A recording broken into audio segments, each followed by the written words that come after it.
Chicago, as you mentioned, facing terrible crime and corruption epidemics. They're trying to deal with that. This fight at a time when millions are unemployed and desperate for a job could not look worse.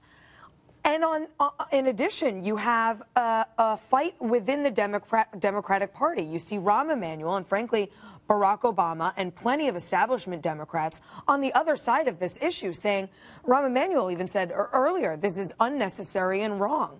They are different kinds of proponents of ed reform than these teachers' unions are, whether by political expedience or because they realize that things have to change. So I think this looks bad for Democrats. Without Mitt Romney having to actually do much, this might be one of those fights that he sits out and sort of lets everyone watch with popcorn. But let me offer you something that I think Mitt Romney could do that would be very beneficial. Buck, you mentioned that Chicago has a $700 million deficit. Many times when people sit at tables like this and have these discussions about debt and deficit, it's abstract. It doesn't apply to people in their normal lives. It's something that happens off in the future and sounds only slightly scary. How's that really ever going to impact me? Well, Mitt Romney could play a role of tying these things all together. He can draw the parallel of what's happening in Chicago to what happened in Wisconsin, to the debt and deficit we have to deal with in Washington, D.C., to what's happening in Greece, because what's happening in Greece and what's happening in Chicago are the practical implications of living beyond your means. One day the house of cards comes crashing down and your kid is standing out front of a school with teachers picketing. Matt, isn't this the case? I mean, when we look at this, it seems like public sector unions believe that they're recession-proof. In fact, some people call this a sort of a quiet depression, that they should be depression-proof, that they shouldn't have to deal with the fact that the country's in dire financial straits. It's insulting to me that they want a 16% raise over 4 years when there's millions of people that just want a job. I mean, that's insulting to me. And they should be very... down, by the way. Yeah, they turned it down. They should be happy that they have a job this morning that they could have gone to, and they chose not to.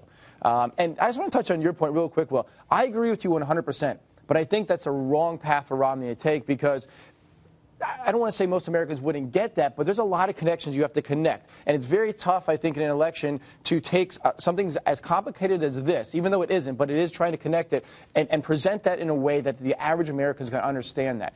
And when you go against teachers, I think all what people are going to hear is, he's going against teachers. He doesn't want teachers to have good pay. He's against students. He's against good education. Then it gets turned against teachers and firefighters and cops and all of this. I think you're right, and that's why maybe he sits out, lets this play out bad optically, and maybe doesn't even have to do anything. But interestingly, we saw in Wisconsin that separating out teachers and firefighters and so forth was not popular with voters. Voters wanted to see some of those benefits cut even for Across this the board, privileged class of public employees.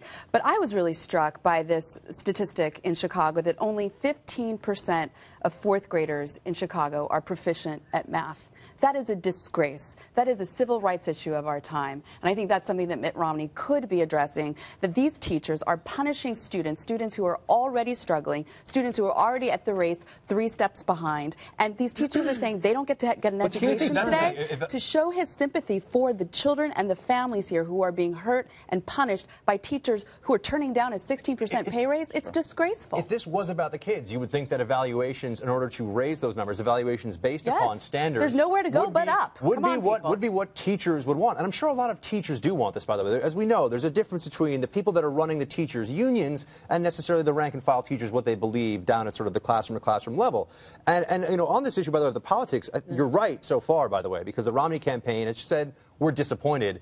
Jay Carney was asked today what he thinks about this, and he just said, I don't really know. I haven't talked to the president about it. He hasn't talked to the president about the fact that in his hometown, teachers are walking out and letting 400,000 kids roam the streets. A little suspect to me. I think Romney runs the risk of looking exploitative and a little cheap if he pounces on this. He's just saying, I'm disappointed. He's not saying anything too crazy. Right, and with all of the associations made about Chicago and Obama's political machine coming out of Chicago and the problems that Chicago has, and the issues of unions, I don't think he has to do much. This groundwork is laid out across the country.